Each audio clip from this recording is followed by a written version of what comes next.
by an Alzheimer's Association advertisement that I saw that said, dementia never rests, and neither do we. And I thought, there are probably a lot of families right now because of pandemic that are feeling the relentless nature of a lot of things. And so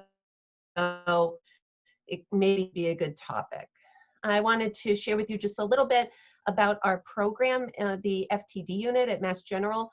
We are a clinical research program, and we care for individuals with a spectrum of different progressive neurological disorders. Here's our director, Dr. Brad Dickerson, who I think of as an amazing detective at diagnosing the rare and unconventional.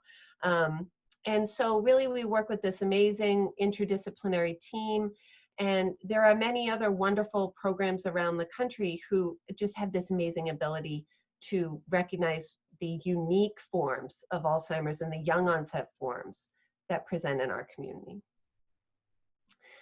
Mary Grace, I did a wonderful job sharing my bio, but I just wanted to share a bit of my heart with all of you because it's at the center of everything I do. So here I have a picture of my wonderful late husband, Michael, at the time with our 3-year-old son, Noah. And then here's Noah again with my dad. He's not quite smiling quite so big there, but you would see that I got my dad's smile and, as he would say, unfortunately, his nose. So that's the heart of my connection. And so I really like people to know that it's not just my professional training and experience, but I really have walked the walk of being a spouse and an adult child care partner.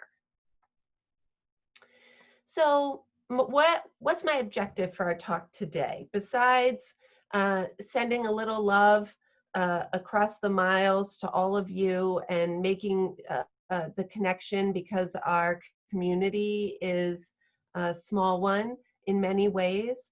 But I want to help to provide some strategies for building your foundation of care that you can use during COVID-19 and beyond. I want to talk about the importance of reducing isolation. So really hammering home that social distancing does not mean social isolation. Community isn't canceled. And I want us to promote resilience through joy and empowerment. And I'll talk a little bit about why superhero stories are so important to me. But I want to take a moment first to share a statement with you that I've used to talk with many families about my philosophy and our team's philosophy to care. And I think it's going to be especially relevant to my talk today. So I'll just read it for you all. So, understanding culture, values, and history can help clinicians work in partnership with patients and families to develop a specialized approach that recognizes the individual's unique personhood. And respect for intrinsic human dignity is central to a person-centered model of care. So as I talk today about building your foundation for care, I want to be very clear that every patient, care partner, and family that I work with, we always talk about their unique challenges and needs, but also their unique skills and resource and resilience. And that the more that you can individualize your care plan, the better that you'll feel like it can support your own goals of care for yourself and your family. And I hope that my talk, I'll be able to speak directly to individuals living with a diagnosis, for family members who may be caring for a loved one, and even professionals who may be thinking about organizing care for folks. So here we have just a shamelessly adorable picture of my son, Noah. I said to him, put on your Batman costume because mom needs pictures for her PowerPoint. And he didn't even think that was weird, which I think says quite a bit about how I integrate work and personal life. But I wanted to share with you a book that gave me a lot of inspiration, and it's called Super Survivors: The Surprising Link Between Suffering and Success. This is a book written by two psychologists, David B. Feldman and Lee Daniel Kravitz, who are working with trauma victims. And they found that while some people, trauma would forever change them in a negative way, others could sort of bounce back, but there was this group that could bounce forward. And then they talked a lot about the origin story of superheroes. And if you think about the origin story, Batman losing his parents after a crime, Superman's home planet blowing up, Wonder Woman leaving her home community to go off and protect the world from war. Those stories, like the origin story of superheroes often begins from a place of trauma. And that trauma reveals to them skills or strengths that they didn't know they had. But the essential part of the story is not the trauma or the skill, it's the choice. And I want to share with you, hopefully by the end of the talk, about how resilience is often about just taking back some of the power that sometimes the diagnosis that's come into your life tries to take away. Okay, so here's the meat of the talk. We'll talk about strategies to build your foundation of care. And I like to think of different frameworks that make it easy to remember. So a trifecta of care. In order to be successful at building your care framework or your care plan, I believe that you need a connection to 3 places, and I'll go over each one. But the first is a medical community that understands your diagnosis. The second is the disease community. So if you have Alzheimer's disease, get connected with the Alzheimer's Association. If you have frontotemporal degeneration, you should learn about the Association for Frontotemporal Degeneration. And then the third place is your home community, because guess what? Care does not happen always in the clinic, right? How many hours of your life do you spend in a clinic office? Very few compared with where you're spending your life living at home. So we need to be connected there. So when we think of the medical community, why is it important there? You need to get connected with experts who understand your disease. Now, that doesn't mean that those are the only people who are going to provide you care. You could have an amazing PCP that you've been with for 20 years who doesn't know anything about your new diagnosis, but they know all about your history, your values, your culture. And so you're going to want to make that connection. But getting connected with the right medical community can offer you education, a partnership for care planning, and I think one of the most important things, which is avoiding the midnight Google. There's a lot of information out there, and I think we all need to have a trusted source for when we have questions about our own health and our own situations. And I have had many a care partner or family member come into my office worrying about something that they read on Google that actually isn't relevant to them. And if they had talked with their physician about their specific case, they would say, oh, I don't need to worry about that. So here's just a list of folks who might be a part of your care plan. And what I would encourage every family to do is to keep a list of all of your care providers, and then you can share that. So when you go visit your neurologist, bring your care list and say, these are all of our care providers, and I would like you to make sure you have all this contact info so that if you want to communicate with them, I would like to give you permission to do that. And then that crosstalk between specialists and folks who provide care in different areas can help to promote better care for you overall. So your disease community. I've done a lot of work in the rare disease space because frontotemporal degeneration is considered a rare condition.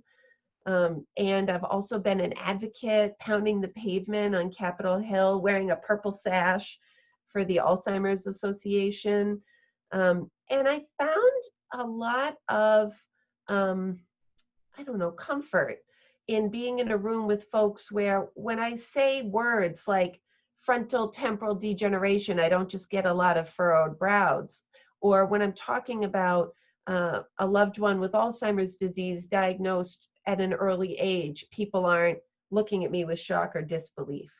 There can be an importance in being connected as a person living with a diagnosis, a care partner, professional, to connect with these communities, to hear from the voices of other families who've walked the walk.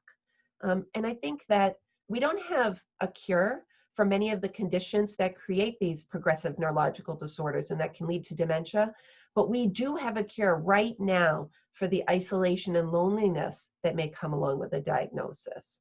And so that can be made by connecting with one of these organizations. And I want you to know that the Alzheimer's Association, their 24/7 hotlines are open. The Association for Frontotemporal Degeneration, they are working every day. So you can reach out to talk to someone live or participate in virtual support groups like this. Now, home community. Here I'm sharing a picture. I had a big cookout in my backyard, 140 people. The last moment, in a panic, I ordered a porta potty because, you know, a good caregiver likes to be prepared. But really, the home community is as specific as hiring someone to come into your home and provide you with personal care support at a time where you may be struggling with that. Or it might just be that when you go to the grocery store, you feel comfortable checking out, even if you need maybe a little bit of extra time to get all your items organized. Maybe there's a restaurant in your local community where you know that you can go, and if you're having trouble reading the menu or speaking about what you want, there might be a waitress there who knows, so you always like to order the fish and chips on Fridays. And so it's about feeling comfortable in your home community, that you know where to reach out for support. And that support can be professional or it can be personal. So it might be just that you have friends or neighbors or loved ones who can help you with a ride to CVS or to help you go to the library to get the books that you want. And that's really important. Okay, so the strategy summary: identify, protect, and build. So you want to think about your medical team is going to help you to get an accurate diagnosis. Protect, address legal and financial issues. This is a part of being connected both with your disease community and with your home community. So you want to be connected with professionals within the medical field, but also outside of it, because you want to know that, hey, I'm going to talk to somebody about other aspects of my life, such as my legal and financial issues. And maybe you need an elder law attorney who's had familiarity with the disease that you're living with. You need to know that they are going to understand the challenges that you'll be facing, and you might even need to talk with them openly about your care plan. And then build. You want to engage local service providers along with your experts and connect with people for support. I encourage everyone to find their home base. You know, where can you go to vent about your feelings and ask for resources and ideas? I'm watching the clock. Okay, reduce isolation.